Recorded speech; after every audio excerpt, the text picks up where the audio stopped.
Afida sont devenus amis grâce à cette école. Comme elle, plusieurs sourds-muets de la wilaya de Béjaïa ont pu apprendre le langage des signes, un moyen qui leur permet désormais de communiquer et de sortir ainsi de leur solitude. Avant, oui, à la maison, je faisais que le ménage, j'étais perdu. Je ne communiquais pas avec les gens. Je me sentais frustré. Il n'y avait pas de contact avec les gens.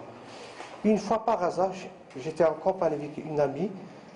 En bavardant, j'ai vu un panneau publicitaire qui disait comme quoi une école va s'ouvrir pour le langage des signes. Là, ça m'a donné une idée. Je voulais à tout prix apprendre le langage des signes.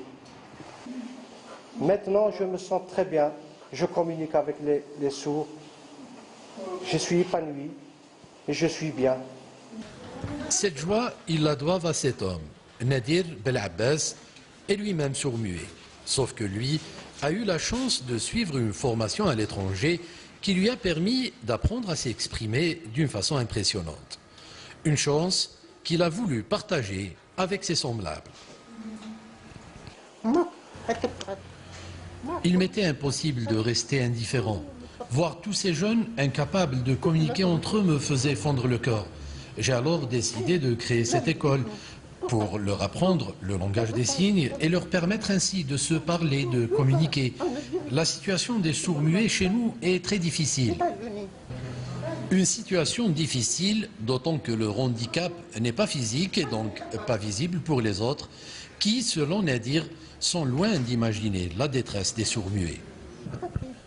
Un handicapé moteur ne peut pas marcher, mais un sourd-muet, son handicap est de ne pas pouvoir communiquer, et donc il ne peut pas s'exprimer. C'est pour cette raison que le langage des signes est très important.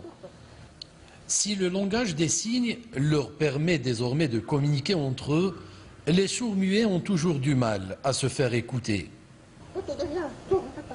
Pourquoi est-ce que personne ne veut nous écouter? Rien n'est fait pour nous les handicapés. Regardez par exemple, nous sommes en pleine campagne électorale.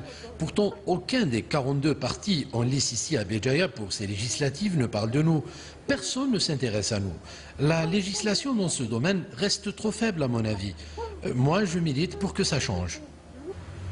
Comme ces jeunes, ils sont des centaines, voire des milliers de sourds-muets à travers la wilaya de Béjaïa, mais aussi sur tout le territoire national, à vouloir faire entendre leur voix, pour peu qu'on leur fasse signe.